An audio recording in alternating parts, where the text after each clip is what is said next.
नमस्कार दोस्तों, इस वीडियो से हम समझने वाले हैं कि कल एक्सपायरी के दिन मार्केट किस प्रकार से वर्कआउट कर सकता है और आपको अगर अच्छा पैसा बनाना है तो आपको किस डायरेक्शन में ट्रेड करना चाहिए। सबसे पहले दोस्तों हम लोग देखते हैं कि आखिरकार निफ्टी कैसे काम कर रही हैं। दोस्तों यहाँ पर आप लोगों ने देखा होगा कि जैसे ही भारत और पाकिस्तान के बीच सीज फायर का ऐलान होता है, मार्केट बहुत ही तेज़ी से भागता है। बहुत ही अच्छे तरीके से मार्केट भाग रहा था, लेकिन 2 दिनों से मार्केट क्या हो जाता है, थोड़ा सा साइडवेज हो जाता है, जिसके कारण कि जो भी लोग डायरेक्शनल ट्रेड करते हैं उनको पैसा बनाने में दिक्कत आई हो जी। हम भी दोस्तों आज काफ़ी अच्छे प्रॉफिट में चल रहे थे, लेकिन ये जो मार्केट में उठा पटक होती हैं ये अपना जो प्रॉफिट है लेकर बैठ जाती हैं।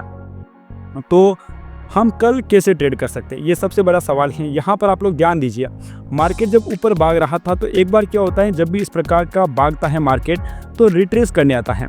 अब समझिए मार्केट इस लेवल को रिट्रेस कर चुका है, मतलब कि अभी तक दोस्तों जो हम लोगों को सिग्नल मिल रहा है वो पूरी तरीके से हमको मिल रहा है, बाई साइड का सिग्नल मिल रहा है। तो सेलिंग का दोस्तों इस सेटअप को देखते हुए कोई सवाल ही पैदा नहीं होता है। ऐसा लग रहा है कि मार्केट ऊपर के डायरेक्शन में जाने की कोशिश कर रहा है। ठीक है दोस्तों, ये बात हम लोगों के सामने क्या हो चुकी है, पूरी तरीके से क्लियर हो चुकी है। अब अगर दोस्तों किसी भी सिचुएशन में हम लोगों को अगर सेलिंग देखने को मिल जाती है तो आप लोग यहाँ पर ध्यान दीजिए, इस लेवल के नीचे 24,550 इस लेवल के नीचे अगर मार्केट आ जाता है तो ही हम लोग क्या करेंगे, सेलिंग करने के बारे में प्लान करेंगे। इस लेवल के ऊपर अगर मार्केट कहीं पर भी है समझिए, तो अपना दिमाग में क्या होगा, या तो मार्केट साइडवेज होगा या फिर मार्केट क्या करेगा, कॉल की डायरेक्शन में जाएगा, यानी कि आपको बाइंग में ही प्लान करना पड़ेगा। समझिए साइडवेज दोस्तों मार्केट 2 दिनों से कंटिन्यूसली हो चुका है। अगर आगे भी हो जाता है, वैसे होना नहीं चाहिए, अगर हो जाता है तो क्या होगा, हम लोगों को ना लेकर निकलना पड़ेगा। समझिए तो यहाँ पर 2 ही चीज़ें हो सकती है, या तो मार्केट इस लेवल के नीचे आएगा समझिए, या फिर साइडवेज, या फिर क्या होगा, कॉल साइड में जाने वाला है।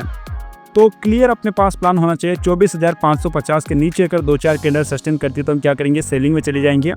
बाकी हमको बाइंग साइड में ही रहना है, चाहे आपका कोई भी सेटअप हो। आप ईएमए पर ट्रेडिंग करते हैं, सपोर्ट रेजिस्टेंस पर ट्रेडिंग करते हैं, आपका अपना सेटअप हो सकता है, लेकिन आप क्या करेंगे, सिर्फ और सिर्फ क्या करेंगे, कॉल का ही ट्रेड आप लोगों को करना चाहिए। अब अगर दोस्तों हम लोग बैंक निफ्टी में आ जाते हैं, तो बैंक निफ्टी को भी अगर हम लोग ध्यान से देखते हैं तो बैंक निफ्टी में थोड़ी सी हम लोगों को क्या देखने को मिल रही है, सेलिंग देखने को मिली है आज के दिन। और यहाँ पर हम लोगों के सामने एक ट्रेंड लाइन भी ड्रॉ होती है, आप इसको ध्यान से देखिएगा। एक ट्रेंड लाइन भी हमारे सामने 15 मिनट के टाइम फ्रेम पर बन रही है। अब दोस्तों अगर इस ट्रेंड लाइन का ब्रेकआउट हो जाता है, उसके बाद भी हमारे सामने ये लेवल थोड़ा सा क्या रहेगा, रेजिस्टेंस रहेगा।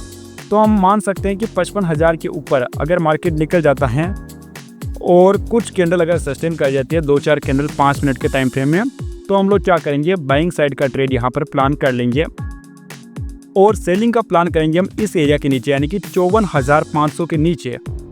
समझिए ये जो पूरी रेंज है ना 54,500, इस रेंज के नीचे हम लोग क्या करेंगे, सेलिंग प्लान करने वाले हैं। क्योंकि आप लोग यहाँ पर ध्यान से देखिएगा, मार्केट जैसे सेलिंग के डायरेक्शन में जा रहा था समझिएगा, फिर एकदम से अगर मार्केट इतना ऊपर चला जाता है तो ये जो यहाँ पर बायर लोग बैठे हैं ना, इन्होंने कहीं ना कहीं प्रेशर बनाया हुआ था बाइंग साइड का। अब दोस्तों जिन भी लोगों ने यहाँ पैसा नहीं कमाया होगा वो क्या करते हैं, जब मार्केट गिर रहा होता है इस टाइप से, तो वो बीच में पैसा बनाने की प्लान कर लेते हैं। अब मैं आपको एक रिट्रेसमेंट के जरिए बताता हूँ कि FIY रिट्रेसमेंट जो है ना, ये बहुत अच्छा वर्कआउट करता है इस प्रकार के रिट्रेसमेंट में। तो 0.5 और 0.6 का जो लेवल होता है ना, ये बहुत अच्छा क्या होता है, बाइंग साइड का लेवल होता है। तो 0.5 के लेवल की रेस्पेक्ट करते हुए ये मार्केट क्या कर रहा है, ऊपर जा रहा है। अभी आपके सामने सिचुएशन जो है ना ज़्यादा क्लियर हो गई होगी। तो इस लेवल की रेस्पेक्ट कर रहा है, 0.5 के लेवल की रेस्पेक्ट कर रहा है और ऊपर जा रहा है। अब दोस्तों इसमें सेलिंग तभी आएगी जब इस लेवल को ये ब्रेकआउट कर देगा, तो ही इसमें सेलिंग आ सकती है। अगर ये ट्रेंड ऊपर की साइड से कंटिन्यू होता है तो हम लोग क्या करेंगे, बाइंग साइड के बारे में ही प्लानिंग करने वाले हैं। या तो ये ट्रेंड लाइन ब्रेक होते ही हम लोग क्या करेंगे, बाइंग साइड का ट्रेड ले लेंगे, लेकिन इसके ऊपर क्लोजिंग होनी चाहिए इस लेवल के ऊपर, है ना, 55,055 के ऊपर क्लोजिंग होनी चाहिए। अगर हम लोगों का पहला टारगेट जैसे मान लीजिए यहाँ तक का भी आता है, तब भी हम लोगों के पास यहाँ पर कितना टारगेट है, 500 पॉइंट का टारगेट है। अगर हम लोग दोस्तों इस मूव को भी पकड़ते हैं ना, तब भी हम बहुत ही शानदार पैसा बना सकते हैं।